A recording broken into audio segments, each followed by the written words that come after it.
Welcome everyone. Thank you for joining us this evening.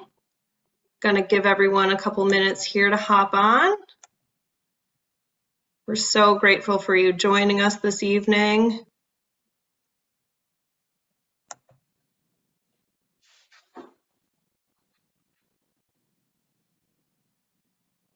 All of the contact information that you're going to see up here on these slides will be sent around to everyone afterwards, so no worries about having to scribble anything down. They'll be in your inbox at the conclusion of tonight's panel.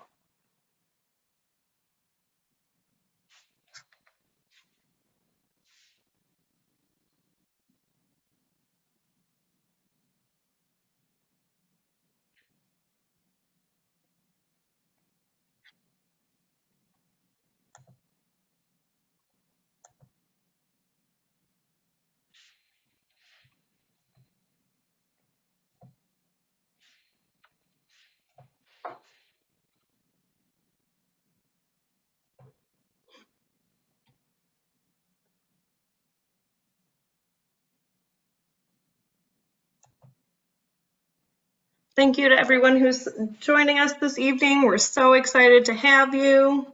We're just going to give it a couple more moments while folks get logged on.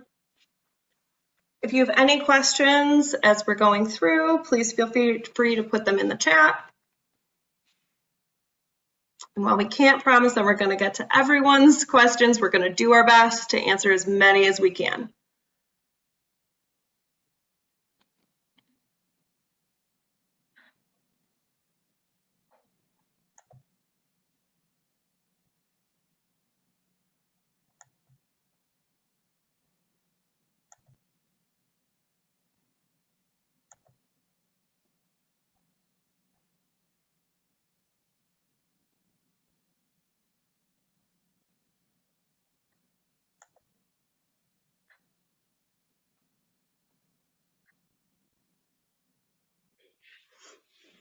Thank you everyone for joining us this evening. We're super excited. We're going to give it about 2 more minutes, let everyone get logged on and settled in, and then we'll get tonight's resource panel discussion started. Thanks again for joining.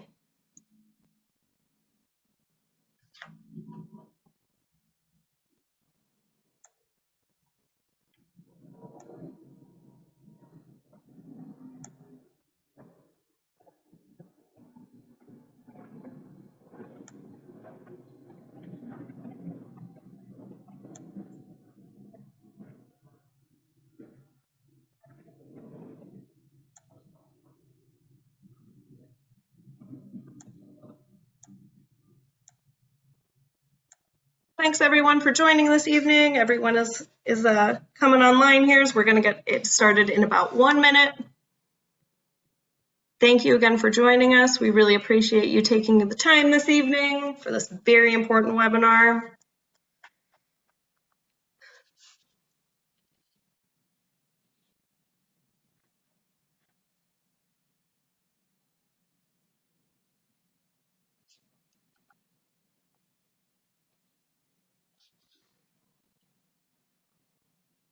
Thank you again to everyone who's joined us this evening. In about 30 seconds, we're gonna get our panel discussion started. Thank you again for joining us and for sitting tight as everyone gets settled and we get ready.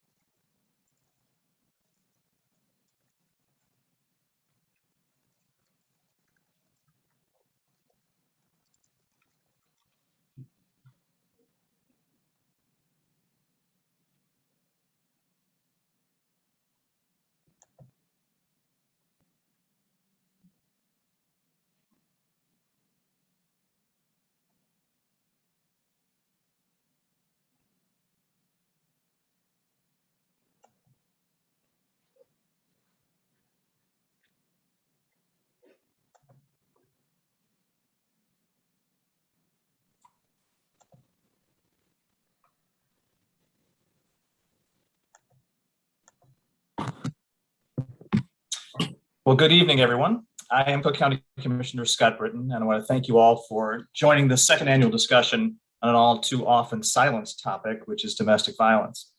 I want to thank everyone who's joining us for the second year, or for those of you who are starting off with us for the first time, a warm welcome. Your dedication to combating domestic violence is admirable and appreciated. Together, we wish to end the silence that continues in our society today. Also, thanks to both Liz and Julie from my office for putting this together. A few housekeeping items before we start. The list of resources that you saw at the beginning of this presentation will be shared with you to all attendees at the conclusion of the event. The event is actually being recorded and posted on my YouTube page. If you want to view it again or share in your networks, you can do that as well. The comment box is there for any questions that you have. We'll address as many as we can. Unfortunately, we're probably not going to get to all the questions, but also you can also reach out to my staff or to me at any time if you want any follow-up information, or I can be of any further help to you. So today begins the first full week of Domestic Violence Awareness Month. I'd like to give you a brief history of the month and its advocacy and awareness undertakings. The Domestic Violence Awareness Month evolved from a day of unity hosted by the National Coalition Against Domestic Violence in October of 1981. The goal was to connect advocates from across the nation who are working to end violence against women and their children. In October of 1987, the first Domestic Violence Awareness Month was observed, and with it, the first National Domestic Violence Toll-Free Hotline. In 1989, October's designation as Domestic Violence Awareness Month was codified by Congress. Since its inception, Domestic Violence Awareness Month has been observed with additional resources being granted through state, local, and federal resources. Every year that I've been elected to this position, I've sponsored a resolution commemorating October as Domestic Violence Awareness Month in Cook County. Most recently, it was brought to the board's attention that domestic violence services were not available around the clock for those seeking protection from domestic abuse. I found that to be unbelievable, but we're working on making sure that happens. According to the National Coalition Against Domestic Violence, nearly 20 people per minute are physically abused by an intimate partner in the United States. 1 in 3 women and 1 in 4 men who have experienced some type of physical violence have experienced it at the hands of an intimate partner. In 2019, the Domestic Violence Hotline received 6,042 calls only from suburban Cook County residents. And in 2019, 2,458 domestic violence related incidents were documented by the Cook County Sheriff's Office. The Chicagoland is fortunate to have many organizations such as SHALVA advocating for domestic violence survivors. I became involved in this issue before I was elected to the county board in my role as the local coordinator of a number of parishes in the northern suburbs through the Archdiocese of Cook County. I'm fortunate to be joined tonight by a number of very distinguished individuals, including Carol Ruderman, from SHALVA, Assistant State's Attorney and Supervisor, Tene McCoy, Cummings, Cook County Office Director, Tisa Morris, and they're all consummate professionals and experts in their fields. Unfortunately, Cook County Board President Toni Preckwinkle was unable to join us in person, but she sent us a video recording of her remarks to begin this panel event. She has made it a top priority of her administration to create a workplace where employees and members of the public are treated with respect and support, requiring all employees, including commissioners, to complete ongoing and comprehensive training in preventing and reporting sexual harassment. Without further ado, the recorded remarks of Toni Preckwinkle.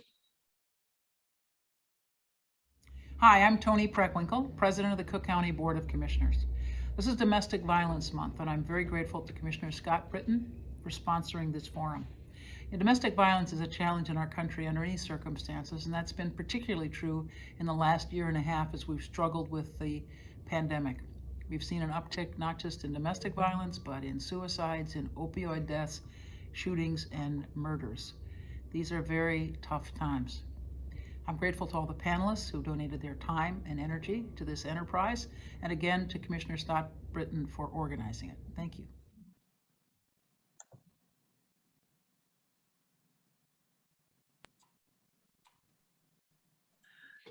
Thank you, Toni. As the president has indicated, our numbers are from 2019. I can tell you from firsthand experience from reports I've received from the State's Attorney's Office and the Cook County Sheriff that the numbers have, if not exploded, have gone up substantially in 2020 and into 2021. So without further ado, additionally, I'm going to introduce Michelle Kohler, the exceptional 14th District Women's Commissioner, who will be taking the laboring oar in being our moderator tonight. Thanks, Michelle, and I'll take it away from you. Thank you. Thank you. I'm pleased to be here.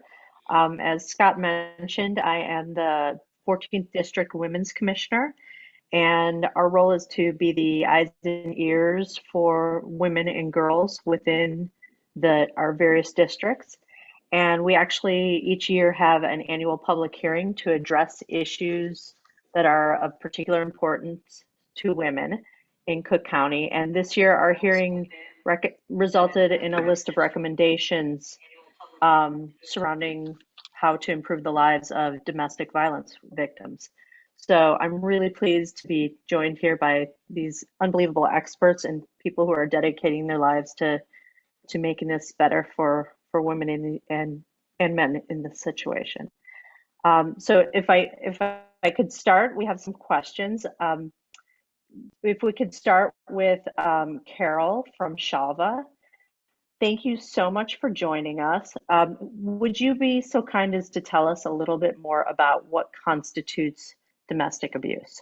Of course, and thank you, Michelle, and thank you, Commissioner Britton. It's really an honor to be here. So the definition of domestic violence is a systematic pattern of power and control for the sole purpose of manipulating a partner in an intimate relationship.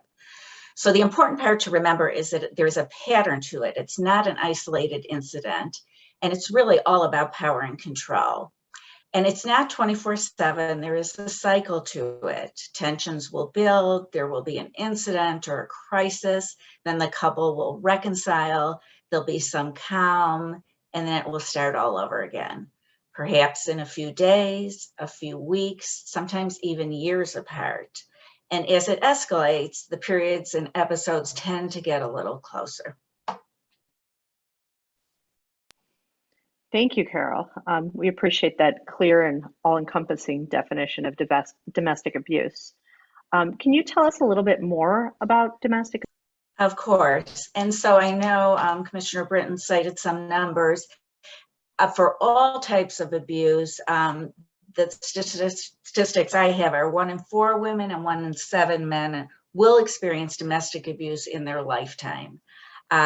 LGBTQ community members are affected in equal numbers. Women aged 16 to 24 have the highest rate of any age group. Those who abuse and survivors come from all ethnic, racial, and religious groups and span all socioeconomic and educational levels. And it truly, truly can happen to anyone. Those who abuse are usually, they've learned it, they grew up in a home where there was abuse and they witnessed it, and they're more likely to become abusers. And people who grew up in abusive homes also are more likely to get into an abusive relationship.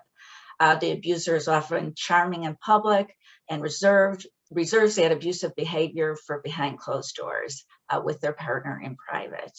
And I just want to note there's a misconception, but that alcohol, drugs, and mental illness do not cause abuse, but that it can make it worse, especially somebody comes in drunk who's already an abuser, the abuse will escalate.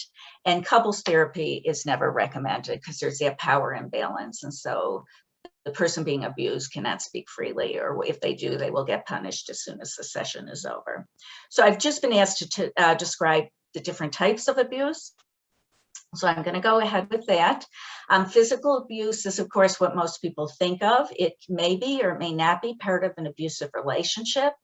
If physical abuse is present early in the relationship, it commonly gets worse over time.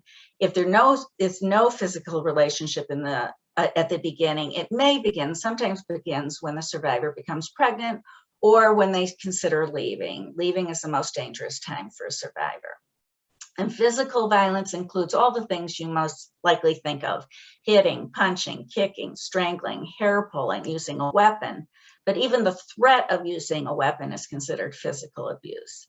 And then there's things like sleep deprivation, throwing things, destroying property, and the abuser will always pick something that is near and dear to the survivor. If they have a beautiful vase from their grandma who is no longer with them, that's what they'll go after. Similarly, hurting or killing pets. If the pet is important to the survivor, they will go after the pet. And then also denying medical treatment, sometimes not letting somebody get medical treatment or withholding medicine. Sexual abuse is another form that is common. It can be subtle, or overt, and includes forcing sex, violence during sex, reproductive coercion, and even the opposite, withholding sex. Financial abuse is another powerful tactic. It includes restricting or denying access to money. The abuser controls it all. Or maybe they put the survivor on an allowance or very strict budget. They're expected to manage all the household expenses, their personal expenses, where really it's not an adequate amount. And then they're told they don't know how to budget, or they're spending too much money. Abusers can ruin the survivor's credit. Often they don't know that until they decide to, if they decide to leave. They remove or they don't include the survivor's name on bank accounts, or if they have investment accounts. And then there's emotional abuse, and that occurs in some form or another in all of the abusive relationships. And to me, this is really the big one. It causes tremendous damage to the survivor's self-esteem, causing them to feel worthless, hopeless, and they believe they're responsible for the abuse. If they would just act or behave differently, it would end. So it includes things like constant put downs, criticism, name calling, minimizing the abuse. Oh, you're overreacting, it's no big deal. Or blaming the survivor. If you wouldn't do that, you wouldn't cause me to behave this way. Making threats, I'll kill you, I'll kill myself if you do something, or I'll kill you. Isolating is a big thing from family and friends. They may move to a different area, or they might say, you know, I don't really like your best friend, Lisa, please just stay. She's a bad influence on her, just stay with me. Excessive jealousy, keeping track of a survivor's every move, constant texting, constant calling, tracking them on the iPhones, and gaslighting, you know, just switching the truth so you don't even know what is up. They'll say something and I never said that, or that never happened, or I never mentioned. I once heard a survivor speak and she said she was so, it's really brainwashing by the end. Her name was Mary. If he said her name was Susie, she would have believed it. It is truly crazy making. The abuser, as I said, will often appear to be the calm, collected, charming one, and the survivor often appears to be either out of it, overly emotional, illogical, out of control. And this often happens when the police come or when they're in court, if the couple is in court together. Wow, thank you. So Carol, would you be willing to explain a little bit why someone might want to contact a domestic abuse agency and what kind of services they might expect? Of course. So really simply put, domestic violence agencies are the experts. In my role at SHALVA, I really have the privilege, opportunity to interact with domestic violence leaders across agency leaders across Cook County and beyond. And it's truly an impressive group of dedicated advocates who truly understand the nuances and subtleties and dangers associated with domestic violence. These agencies are all licensed with specifically trained staff. They are held to the highest level of confidentiality, higher even than HIPAA. And we all understand that it is never the victim's fault. We believe what the survivor tells us. And when someone speaks to someone at an abuse agency, it is often the first time that they're actually believed. We get a SHALVA thank you notes from clients that it just changed their life, that somebody finally understood all the crazy things that were happening to them. We understand that survivors know their story and their experience better than anyone else. And we all take a survivor-centered approach. They have been completely controlled by their abuser, and we help empower survivors to make their own decisions and try and regain control of their lives. And sometimes it's baby steps, it's just small things. We all understand there are reasons that survivors may stay. It may be safer to do so, and we don't judge. They're the experts in their own lives. And then there's some more concrete reasons someone should contact a domestic violence agency. We never charge for our services, so there's no barrier, no tracking. As I mentioned, the confidentiality that they've been there. And then different services that agencies provide. Some provide shelters, some do not. Most offer crisis counseling and short-term therapy. Some offer long-term therapy. Several have services for children, some don't. Some have supportive services like legal services or job training or financial training. Some are culturally based or tied to a religion, have a religious affiliation.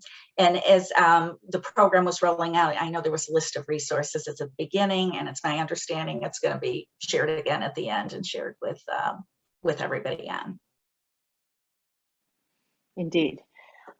Thank you so much for all of that information and your wealth of knowledge. And please extend our thanks to everyone at SHALVA for the critical work that all of you do within the community. We really appreciate it. So my next few questions are for Executive Director Tisa Morris from the Cook County Sheriff's Office. Director Morris, can you tell us when someone should call law enforcement about a domestic abuse situation? You're muted, Director Morris. Sorry. I thought I had gotten the hang of that so far. Apologies. Thank you for including us. On behalf of Sheriff Dart, thank you, Commissioner Britton, and thank you, Commissioner Kohler, for having us here. So I would like to say that there's no right answer to that question, and we encourage survivors, for survivors, family members, neighbors, if you think that there's something going on, it's always best to reach out to law enforcement and to describe what's happening.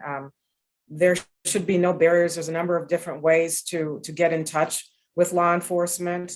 If it's a non-emergency number, but depending on your jurisdiction, there may or may not be a 311 number. You can walk into police stations. You can approach a police car. You can approach a neighbor. If you're a kid, you can talk to a trusted adult or a teacher. There are no barriers for that, and it's okay if you're not sure what's going on. Oftentimes, when you talk to somebody that you trust, they have a different perspective on it, and they can guide you in the right direction. So we encourage people not only to rely on 911 if it's an emergency situation. Certainly, you should always do that. But if it's a non-emergency situation, there are other avenues that you can do that. As Carol just talked about, if there's a social service agency, if there's a domestic violence agency, you have a way of contacting them, and they will make sure that whatever concern you have is appropriately directed. Thank you for laying out all those options. It's really critical information, and it could certainly help save a life. What are the different paths to reaching law enforcement in a case of suspected domestic abuse? You can call 911, and your call will be directed, whether it's an emergency, if it's a non-emergency. If you are in Chicago or a jurisdiction that has the informational number 311, the Sheriff Dart has instituted the Community Resource Center, which he is now a virtual space, and we're working on it being an actual space, but you can reach out to them and be connected not only with domestic violence services, but with eviction services and social services and mental health services. You can walk into a police department. You can talk to a friend. Oftentimes, friends have a different perspective on what is happening. And like Carol said, it's important to note that domestic violence isn't necessarily always a physical striking. It is about control. It is sometimes about being in that position to constantly text somebody, constantly contacting them, direct messaging. So through all those paths, we always make sure that there are avenues in which you can contact somebody that can help you. Thank you, Director Morris. We appreciate you laying out all those pathways and all of your expertise on this topic. So my next question is for Assistant State's Attorney Tene McCoy Cummings. Can you tell us about when the State's Attorney's Office gets involved with domestic abuse cases? Absolutely. On behalf of State's Attorney Kim Fox, thank you so much, Commissioner Britton, for including us in this very important panel. So in most cases, the State's Attorney's Office is involved once there is an arrest. So just kind of briefly tell you, once there is an arrest, then the offender is taken to bond court. In the suburban districts, they do bond court Monday through Friday. The same at 555 West Harrison. On the weekends, those cases go to 26th Street in California. Once there is a bond hearing, the case generally goes to an assigned courtroom between 7 and 14 days after that bond hearing. And so that's very important because in most situations, we send out subpoenas to the last known address, or whatever address is listed on the arrest report. That is how we tell the survivor that you need to come to court in order for us to proceed to get different information. We are still in a hybrid type of court procedure. And so most of the courthouses are letting survivors in. So if you receive that subpoena, please look at the subpoena to figure out which way it is telling you to come, because different districts might say different things. So some may say Zoom and you can appear via Zoom, but some may request that you come in person. It is also very important that once an incident happens, that you save all the evidence that you might have. So if there are any type of physical marks, we advise survivors to go ahead and take photos. As you may know, if there are any type of physical marks, they change over time. So we advise you to take it on day one and then continuously take pictures, because in certain instances, they can get worse, they can get better. But this helps us as the case proceeds along as far as the evidence. We see a lot of stalking cases or cyber cases or threats that are made via phone, voicemail, email, text message. Save those messages because those are things that will be needed ultimately with the prosecution. Thank you, ASA Cummings, for that detailed explanation. I think that provides a lot of clarity for a lot of our attendees. I'm going to toss this next question over to Carol again. Carol, can you tell us a little bit more about the specific services that SHALVA provides to domestic abuse survivors, regardless of where they might be in the prosecution process? Of course.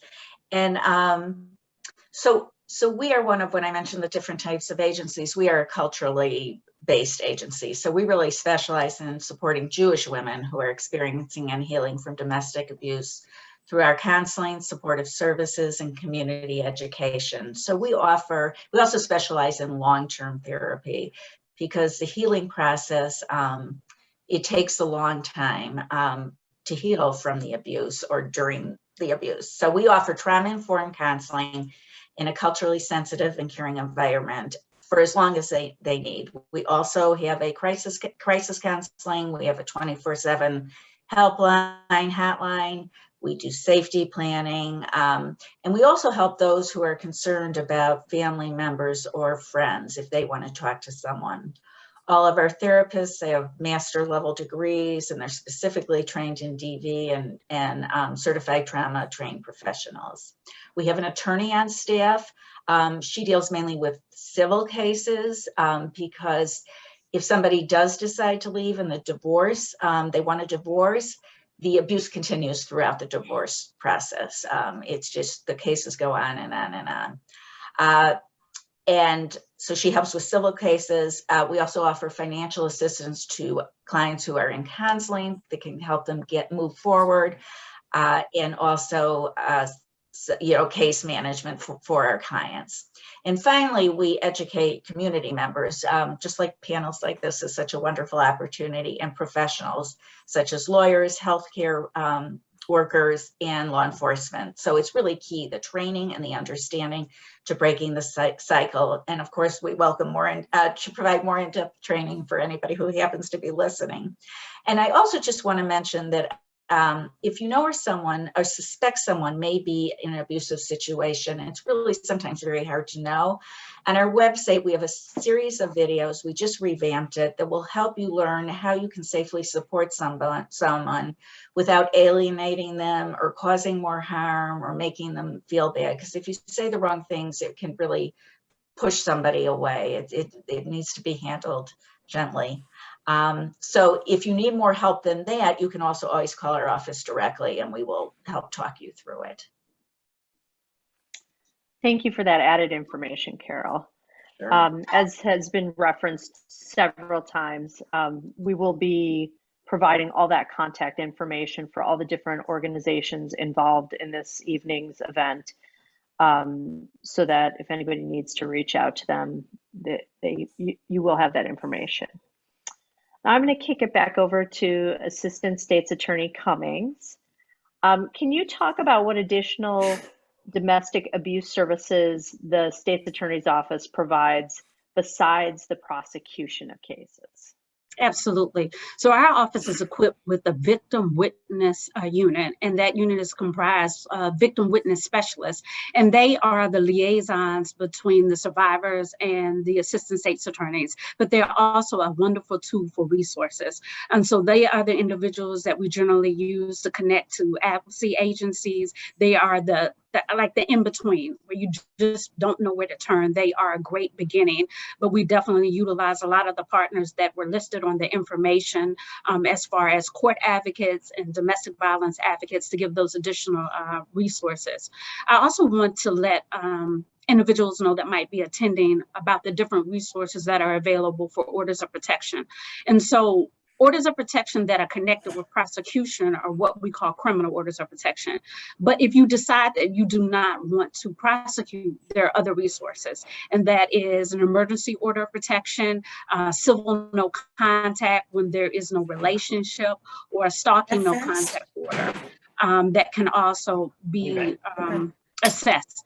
This is done at all courthouses, so all of the suburban courthouses, and also done that's a good question, isn't it? That's Tisa talking.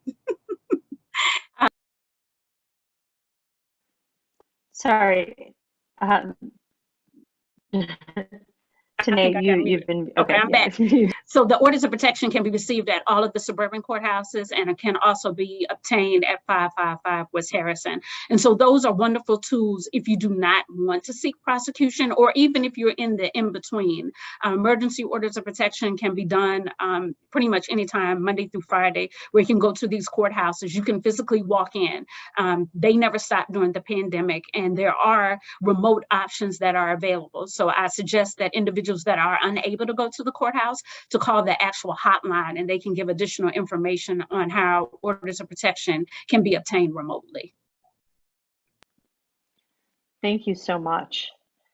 Now I'm going to ask Director Morris to step in and help us with a question that I know is probably one of the hardest ones.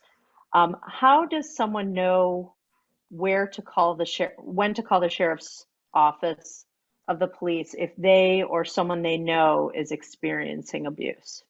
That's a great question. And let me say this. Before I started working for the sheriff's office, I really had no idea of the breadth of their jurisdiction and difference between local jurisdictions and the sheriff's office. So one of the things that it's important to know is don't worry about that.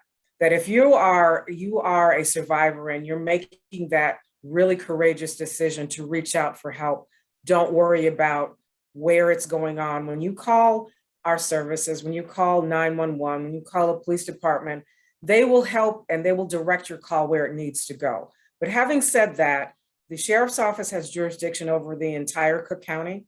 We are the police in unincorporated portions of Cook County. Whenever there is a police department that is, for whatever reason, not operating, we help in different instances. We're helping currently in different municipalities.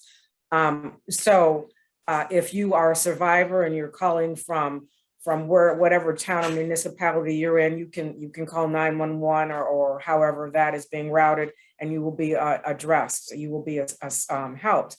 If you're reaching out to an agency, they will do the same thing and help you ascertain where it's coming from. They'll ask you questions like, where are you? Where are you safe?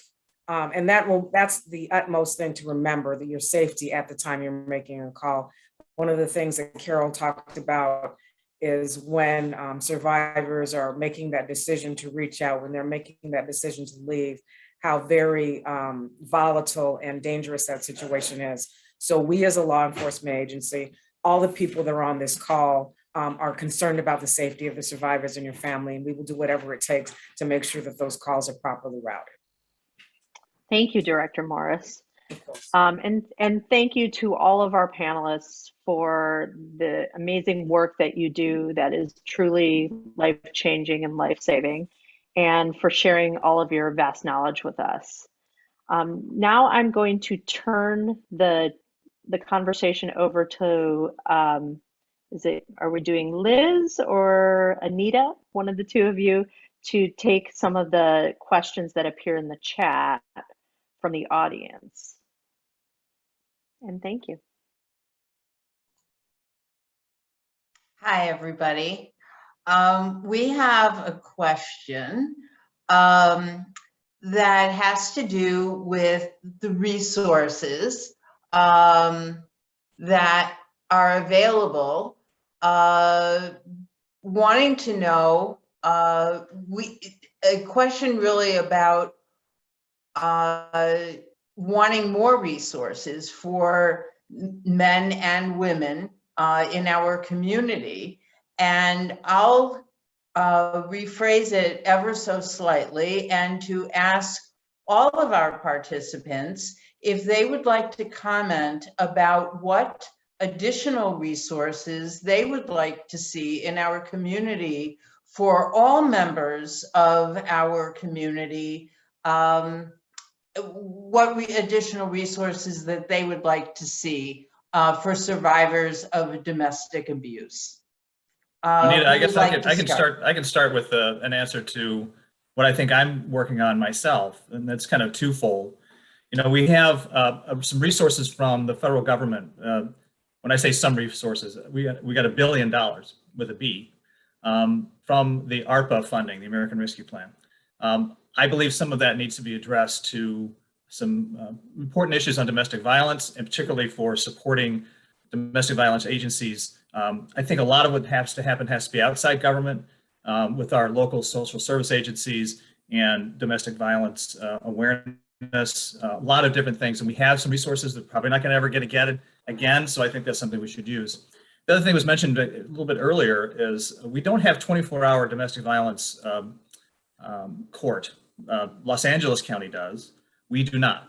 And the Office of the Chief Judge and the Circuit Clerk are working with the board currently to expand those hours and to make sure that we have as much resources that we can address to this issue.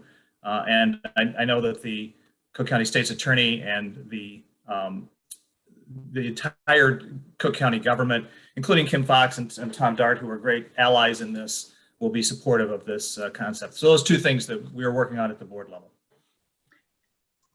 Thank you, Commissioner Britton. That's a great suggestion. We'd love to see that happen. Would any of the other panelists like to add to that?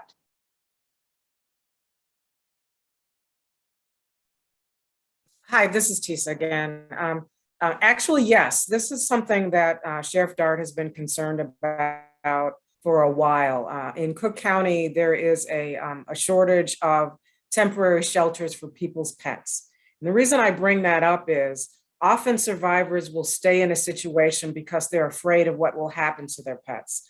And having that resource for them so that they know that the pets are being cared for and loved and watched over will give them that added resource so that they can have that additional confidence to leave. That is something that I think would be a wonderful addition. We have attempted to get funding for that. We're continuing to try to get funding for that, but I think that would be really a great resource to have. Thank you, Director Morris. Isn't it true is it still true that there's only one shelter in the state of Illinois, DV shelter in the state of Illinois that accepts pets? I believe that is true. It's either one or two, but it really is there's a huge hole in there that a resource would be needed, but I believe you're right. Yeah, thank you. Mm-hmm.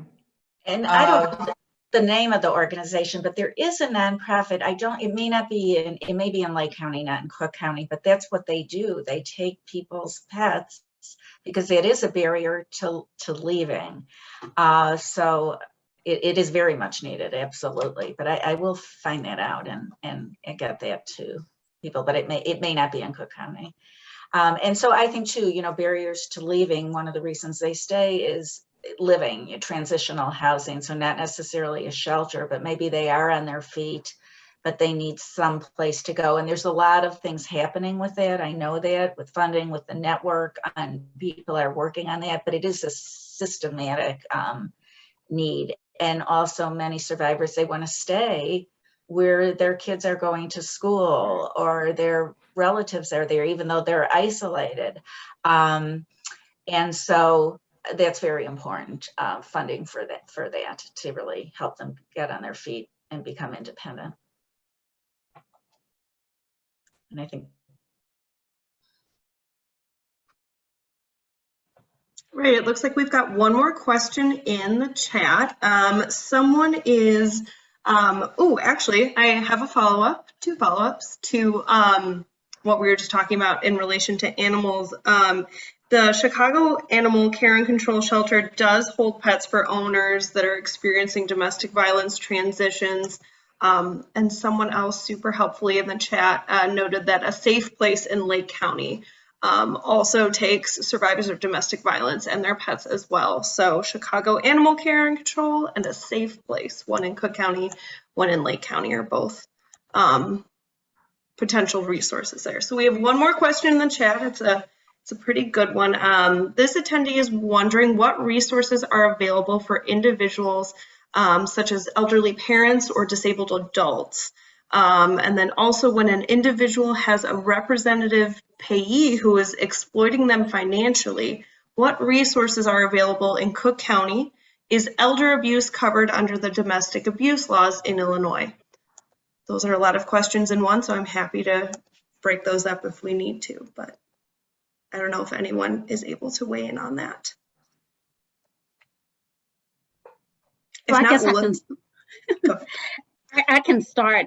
Is elder abuse? Yes. I mean, the statute, elder abuse is a type of abuse in Illinois, and it's really fact specific. So it kind of depends on the facts. We see a lot of financial exploitation, physical abuse, and so that would kind of go to different departments. So I would say the facts would kind of dictate what this Cook County State's Attorney's Office does have an elder abuse department. So we have assistant state's attorneys that are trained in that specific area of law, and also protective orders definitely can go for individuals that are being abused by family members. So it is fact specific, but I would say my general answer is yes, that is covered based upon the facts of each and every situation.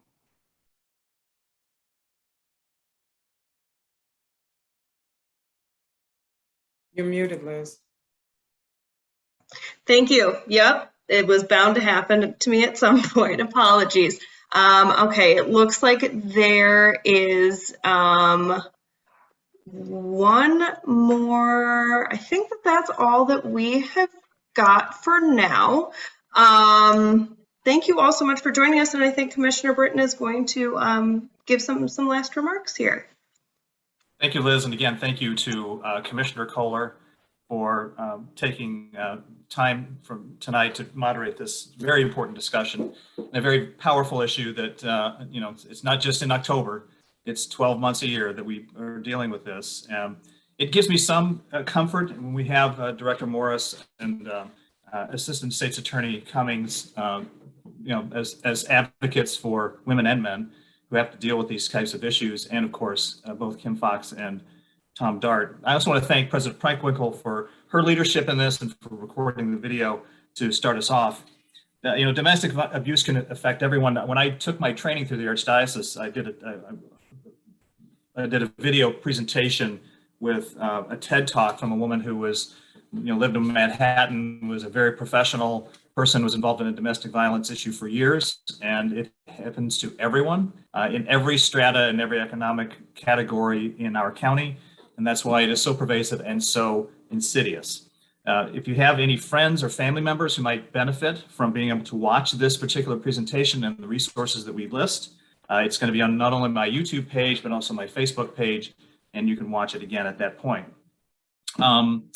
Before we sign off, and because all I have ever talked about for the last 11 months has been vaccinations, if you're not vaccinated, get vaccinated. You can call the county at 847-729-9300. That's my office. So you can call my office, or we can try and get you a vaccination. It is overtime, so please do so. And again, I want to thank all of our panelists for spending time with us tonight. It is again an issue very close to my heart, and I'm very, very glad that we have these types of resources with SHALVA and so many other groups that can help out. So don't endure this in silence. If you need help, reach out and we'll get you the help you need.